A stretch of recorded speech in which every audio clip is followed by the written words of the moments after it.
So how about we pivot to data from ESMO? And so for the audience, ESMO is the European Society of Medical Oncology. This is an annual meeting showcasing some of the most important data. And at ESMO, ESMO was in October 2025 in Berlin, Germany. Now, a question for both of you. Was there any head and neck data that particularly stood out? Ari, why don't you go first?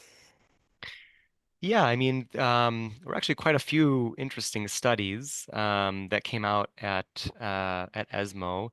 I think I'll just highlight two of those studies in the context of time. One of the studies, which was a study called the Camoral study, which I think we might be discussing in a bit more detail, was a randomized phase 2 study looking at neoadjuvant camrelizumab, which is a also a PD-1 inhibitor, with chemotherapy for resectable locally advanced head and neck cancer, followed by adjuvant camrelizumab, and that was compared with the standard of surgery followed by adjuvant radiation with or without chemotherapy. And this particular trial showed quite an impressive improvement in event-free survival with a hazard ratio of 0.34. So that's an even lower hazard ratio than we saw in the 689 study, which was pembrolizumab alone, raising the question about, whether we need to be further exploring combining chemotherapy with immunotherapy in the neoadjuvant setting. So I thought that was quite an interesting study. The other study that I thought was quite interesting was actually one of the new drugs, a drug that's called, at least in the head and neck space, which is called amivantamab, which is a bispecific antibody targeting EGFR, which is a validated target in head and neck, along with c-MET, which is a potential mechanism of resistance to EGFR blockade in head and neck cancer. Amivantamab is actually approved in a couple different treatment settings in lung cancer. So this was the first report of amivantamab in patients with recurrent or metastatic head and neck cancer who'd already progressed on immunotherapy and chemotherapy, so very heavily pretreated patients. And the response rate for amivantamab monotherapy was actually 45%, which is quite impressive, albeit it's a relatively early look. Not all the patients had received their scans because of how quickly the trial had accrued.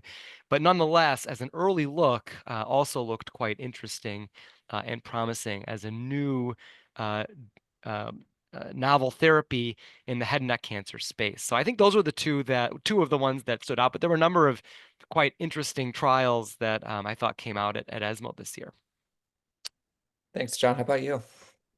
Yeah, I'd echo Ari on the amivantamab study. I think that was pretty impressive, and it's almost like in video games when it's like a new contender approaches or something. Now we have three really exciting bispecifics with data in either the second, third line setting or first line setting. So it's really exciting for our HPV negative patients. So cancers that are caused traditionally more by smoking and alcohol rather than viral signature. I think the other study that I found interesting was the first line data with enfortumab vedotin and pembrolizumab, which has been a game changer in bladder cancer. It really supplanted the prior treatment paradigms. I think there was thought that it would really potentially, be a game changer here. This was phase 2 single arm data, but to my eye, the results were relatively similar to chemoimmune therapy with a response rate in the 30s, maybe a few percent higher. Progression-free survival, very almost superimposable.